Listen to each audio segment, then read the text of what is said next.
students, in previous part we have studied about how the regulation function of kidney is regulated by the different organs such like as hypothalamus glands, GJA juxtaglomerulus apparatus, and some extent of heart. In this part we will study about the micturition or micturations.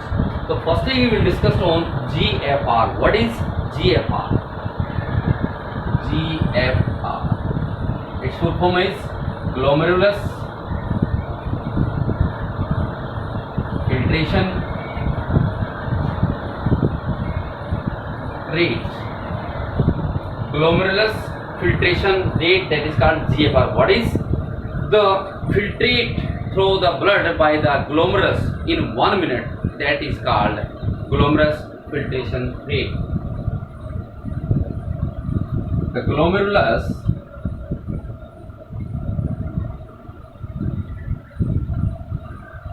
glomeruli filtrate from the blood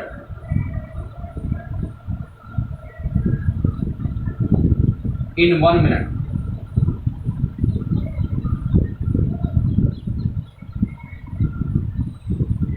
एक minute के अंदर glomeruli के द्वारा blood से जितना filtrate किया जाता है, that is called GFR. 1 minute is called GFR, glomerulus filtration rate.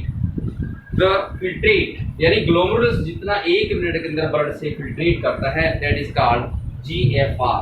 And it's value is nearly 125 ml. एक मिनट के अंदर ग्लोमेरुलस के द्वारा जितना फिल्ट्रेशन किया जाता है उस रेट उसको क्या बोलते हैं? GFR. उसकी वैल्यू कितनी होती है? 125 ml. The next word is micturition or micturition. What is micturition and micturition? As we have discussed, urine is filtered through the nephron from the blood. The urine from blood is filtered by the nephron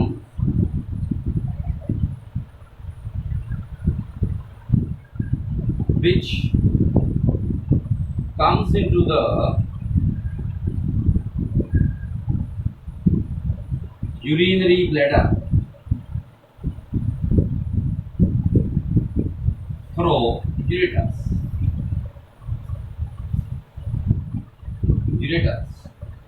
यानी nephron के द्वारा blood से जितना urine filter किया जाता है, nephron से blood urine filtrate करना, नेफ्रॉन के द्वारा ब्लड से यूरिन का फिल्ट्रेशन करना, और जो लास्ट में कहाँ आ जाता है? यूरिनरी ब्लैडर में. किसके द्वारा आता है? यूरेटर के द्वारा. And finally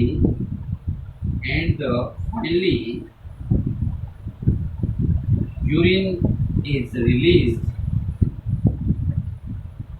by the voluntary action. मतलब डिजायर्ड प्रोसेस है यूरिन को सिक्रेशन करना. Voluntary action by CNS, central nervous system. जो यूरिन ब्लैडर में आता है कुछ समय के लिए स्टोर होता है. स्टोर होने के पश्चात इस यूरिन को यूरिनरी ब्लैडर से CNS, जो सेंट्रल नर्वस सिस्टम, ब्रेन और स्पाइनल कोड, वो इसको वॉलंटरी एक्शन मतलब डिजायर्ड प्रोसेस की तरफ बॉडी से रिलीज कर दिया जाता है. दिस रिलीज करने की प्रोसेस को क्या बोलते हैं? मैक्चुरेशन और micturition. The process of releasing urine is called micturition. और इस पूरे मैकेनिज्म को क्या बोलते हैं? Micturition reflex. And the mechanism is called micturition reflex. कि what is micturition, the process by which urine is excrete release through the body. उस urine को एक्सक्रीट करने के प्रोसेस क्या होता है, मिक्चुरेशन। कैसे होता है, जो यूरिन फिल्टर हुआ है ब्लड से वो नेफ्रॉन फिल्टर करती है, यूरेटर से होता है, काम होता है यूरिनरी ब्लैडर के अंदर। यूरिनरी ब्लैडर में कुछ समय के लिए स्टोर होता है और फिर हमारे डिजायर्ड प्रोसेस के तहत इसको बॉडी से रिलीज कर दिया जाता है। रिलीज करने की प्रोसेस को बोलते हैं मिक्चुरेशन, और इस पूरे मैकेनिज्म को क्या बोलते हैं, मिक्चुरेशन रिफ्लेक्स के नाम से जाना जाता है। Next, what is urine? Write a short note on urine, then you can say that urine it is a pale yellow fluid which has pH 6.0। ये पेल येलो कलर का फ्लूइड है जो वेस्ट है। इसके अंदर क्या कुछ कंटेंट होता है, इसमें कुछ आयन जो बॉडी के लिए ज़्यादा एक्सेस अमाउंट में हो जाते हैं तो हार्मफुल हो जाते हैं। यूरिया, यूरिक एसिड, क्रेटेनाइन, काफ़ी ऐसे सब्सटेंस जो बॉडी में लॉन्ग समय तक इस प्रकार के टॉक्सिक सब्सटेंस रह जाते हैं तो बॉडी को एक किस्म से मल फंक्शन कर देते हैं बॉडी के अंदर। तो ये पेल येलो कलर का फ्लूइड है जिसका पीएच कितना होता है 6.0। एक दिन के अंदर किडनी ब्लड का फिल्ट्रेशन करती है 180 लीटर के आसपास। 180 litre blood is filtered by the kidney in one day. इस 180 लीटर ब्लड में से, ये नहीं कि बॉडी के अंदर 180 लीटर है, सर्कुलेशन होता है। इस 180 लीटर में से यूरिन जो पूरे एक दिन के अंदर बनता है उसकी अमाउंट होती है 1 से लेकर के 1.5 लीटर। और इस 1 से 1.5 लीटर के अंदर यूरिया जो कंटेंट होती है वो कितनी होती है, 25 से 30 ग्राम। As we know that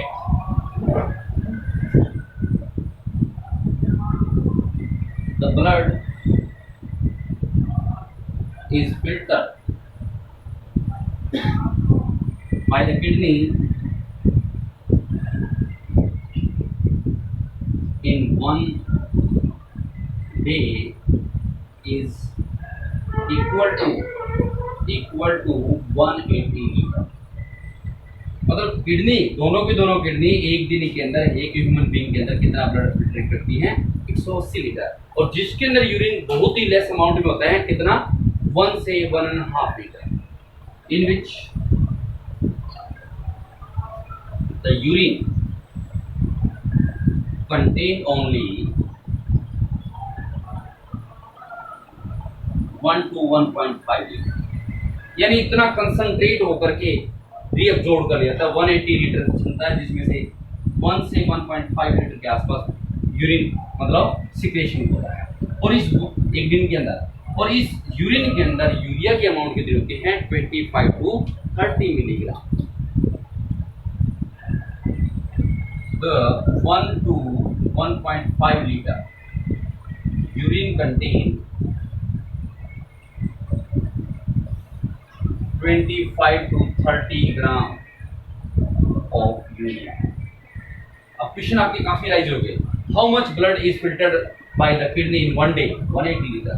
what is the amount of urine in the human body in one day, formation 1 to 1.5 litre. How much urea is secreted by the human body in one day, that is 25 to 30 milligram. ये urea हमारे लिए long time तक body में रह जाती है तो उसके कारण से ये हमारे किडनी का मल फंक्शन करती है, मतलब डिस्टर्बेंस ला जाती है। किडनी फेल होने के चांस भी होते हैं, किडनी में इन्फेक्शन होने के चांस होते हैं, इसलिए टॉक्सिक सब्सटेंस को बॉडी से एक्सक्रीट करना होता है।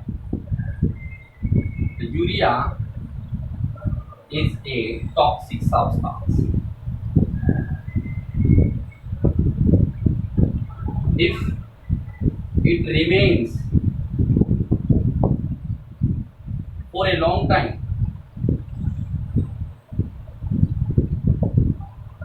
in the body, it may cause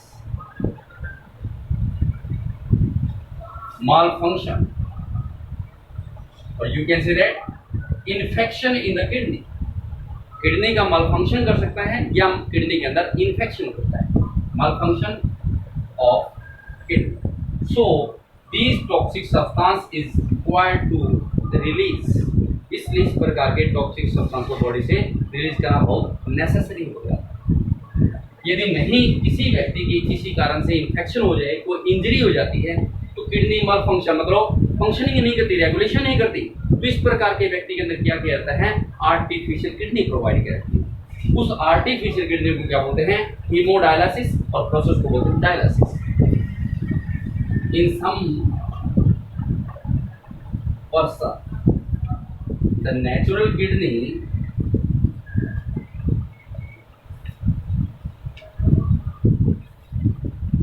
kidneys do not function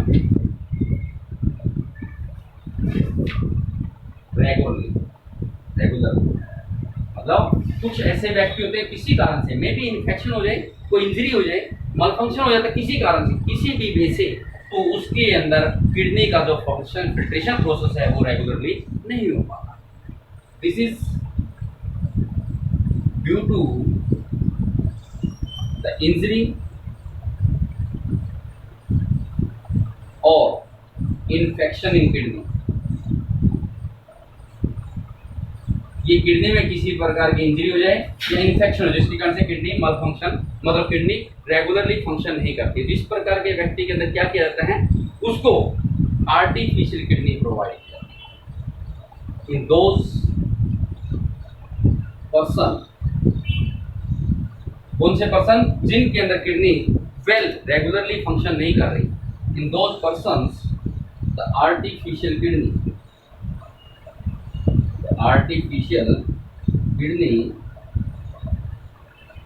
provided, इस प्रकार के व्यक्ति को आर्टिफिशियल किडनी प्रोवाइड की जाती है और प्रोसेस क्या बोलते हैं, haemodialysis. And the process is called haemodialysis. Haem stand for iron substance, dialysis मतलब आयरन सब्सटेंस किसमें कंटेंट है, ब्लड के अंदर, क्योंकि ब्लड का कलर रेड है। रेड क्यों है, क्योंकि इसमें हीमोग्लोबिन है और हीमोग्लोबिन एक आयरन पिगमेंट कंटेंट है, तो उसको डायलिसिस मतलब फिल्ट्रेशन करना। तो आर्टिफिशियल किडनी के द्वारा ब्लड को फिल्टर किया जाता है। अब ब्लड फिल्टर कैसे किया जाता है, सपोज कीजिए कोई पेशेंट है,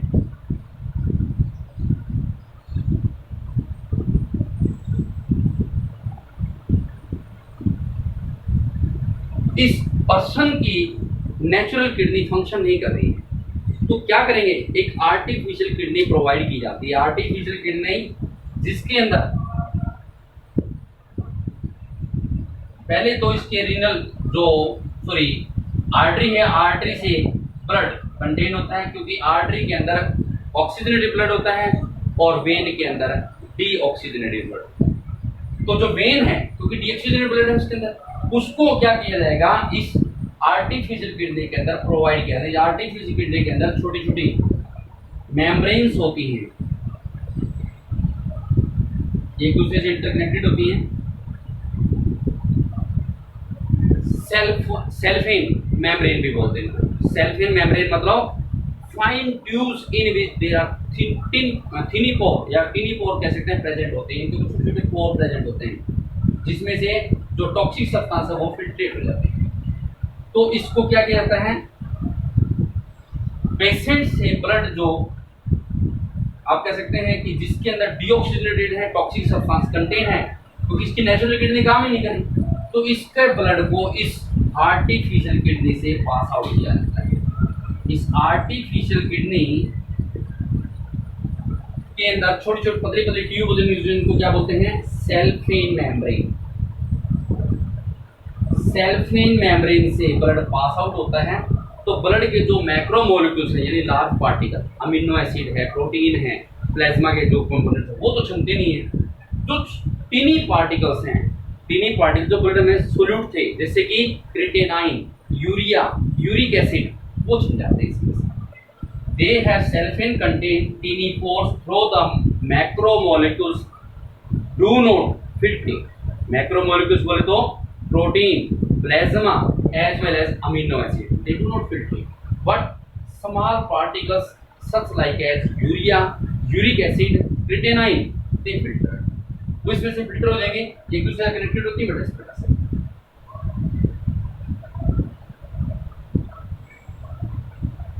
और फाइनली पेशेंट को दोबारा ये ब्लड जो फिल्टर हो गया है, इसी में इंजेक्ट कर दिया। इसके अंदर सॉल्यूशन भरा जाता है। इसका किडनी का जो सॉल्यूशन फिल्ट्रेशन करने के लिए जो सॉल्यूशन हमारे आर्ट नेचुरल किडनी के अंदर प्रेजेंट है, इसी प्रकार से सॉल्यूशन फिलअप किया जाता है। इस सॉल्यूशन में से जब टॉक्सिक सब्सटेंस मिलेंगे तो इसको एक्सक्रीट वेस्ट कर देंगे। ये क्या करेगा, यहाँ से टॉक्सिक सब्सटेंस एक्सक्रीट होते रहेंगे इसी से, और इसमें न्यू फ्लूइड मिक्सअप करते रहेंगे ताकि इसमें भी किसी प्रकार का मल फंक्शन ना आ जाए। यहाँ से फ्रेश सॉल्यूशन मिक्स करते रहेंगे और यहाँ जो टॉक्सिक सब्सटेंस थे जैसे क्रिएटिनाइन है, यूरिया है, यूरिक एसिड, जो फिल्टर हुआ है इसमें से इसको बाहर निकाल जाता है। तो ये क्या होगा, यूज्ड सॉल्यूशन, इसको बाहर निकाल। इस प्रकार से ब्लड फिल्टर होकर के व्यक्ति को दोबारा इंजेक्ट करवा दिया जाता है। This process called haemodialysis. अब पहली बात, जैसे ही ब्लड से बॉडी से ब्लड बाहर निकलेगा, बॉडी का टेम्परेचर कितना होता है, 37 डिग्री सेंटीग्रेड होता है ना।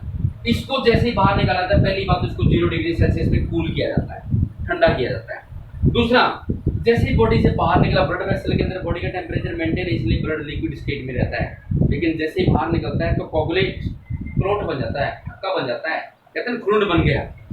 तो किसके कारण से, इसी कारण से ब्लड जम जाता है। पहली बात तो ब्लड जमे ना, इसके लिए इसमें क्या कहते हैं, एंटी कोगुलेंट मिलाया जाता है,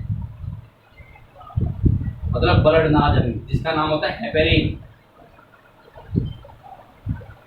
जैसे ही बॉडी से ब्लड लिया, ब्लड को 0 डिग्री सेल्सियस में कूल आउट किया और उसमें एंटी कोगुलेंट क्या मिलाया, हेपेरिन, ताकि ब्लड का क्लॉट ना बने, फिल्टर होता रहेगा।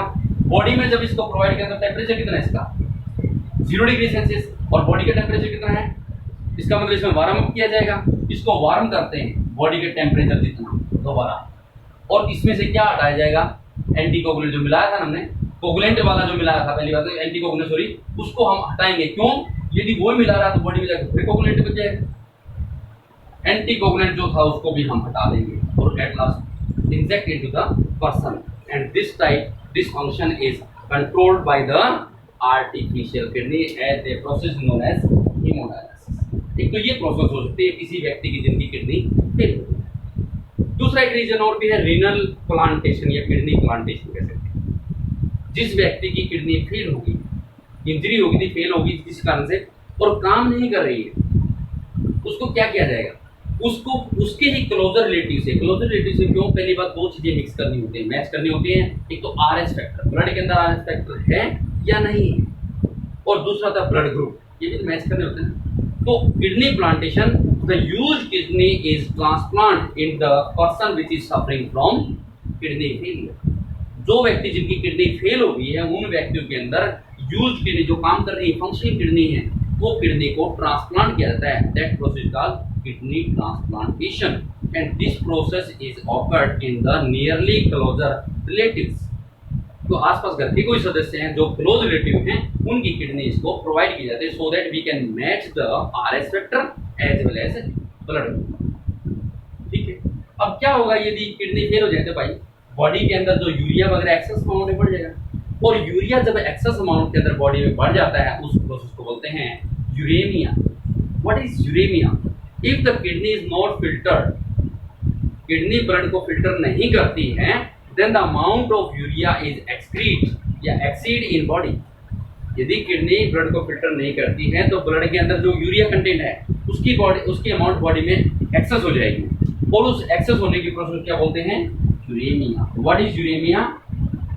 The excess amount of urea is increased in body due to the malfunction of kidney. That condition is called anemia. Clear? 2 process से किडनी का फंक्शन किया। नेचुरल किडनी यदि फेल होगी तो एक तो प्रोसेस हीमोडायलिसिस किया जाता है, दूसरी क्या, किडनी ट्रांसप्लांटेशन। और किडनी इस प्रकार यदि किसी प्रकार का और माल फंक्शन होता है, 2 प्रकार के डिसऑर्डर्स प्रोड्यूस हो जाते हैं। वो 2 डिसऑर्डर कौन कौन से हैं? एक तो होता है स्टोन, सुना आपने, रीनल कैलिकुली, पथरी हो जाती है व्यक्ति को। तो पथरी क्या चीज है? ये जो स्टोन पार्टिकल हैं इनसोल्यूबल क्रिस्टल होते हैं, ऑक्सैलिक साल्ट के बने हुए, और वो किडनी में डिपॉजिट है, उसको क्या बोलते हैं, renal calculi. What is renal calculi? Renal calculi stone और insoluble salt such as oxalate deposit in kidney के अंदर स्टोन या इनसोल्यूबल साल्ट, जो साल्ट डिसोल्व नहीं होते, जिसको क्या बोलेंगे, ऑक्सैलेट साल्ट, ये साल्ट किडनी में डिपॉजिट हो, जिसको क्या बोलते हैं, विपथी होगी, दैट इज रीनल कैलकुली। और दूसरा एक डिसऑर्डर और है ग्लोमेरुलोनेफ्रिटिस। ग्लोमेरुलोनेफ्रिटिस यूरिनेशन के समय, फिल्ट्रेशन के समय इन्फ्लेमेशन होना, जलन होना, दर्द होना, उसको क्या बोलते हैं, glomerulonephritis. It is the inflammation in glomeruli. Glomeruli कह सकते हैं, ग्लोमरस कह सकते हैं। ग्लोमरस क्या था, एफरेंट इफरेंट ट्यूब्यूल्स का एक network tuft of capillary Bowman capsule के अंदर बनता है। तो उसमें किसी प्रकार का इन्फ्लेमेशन हो जाता है, तो उस डिसऑर्डर को क्या बोलते हैं, glomerulonephritis. What is renal calculi? It is the stone which is deposited in kidney, or you can say that it is the stone or insoluble salt which is made up of insoluble salt crystal कह सकते हैं बेटा, जो किसके बने हैं, oxalate salt के बने होते हैं। तो ये किसी कारण से, क्योंकि इंसोल्यूबल है, डिसोल्व तो होंगे नहीं, तो किडनी में डिपॉजिट, जिसको क्या बोलते हैं, पथरी होगी, स्टोन हो गया, तो उसको रीनल कैलकुली के नाम से भी जाना जाता है। Clear? This chapter has been completed.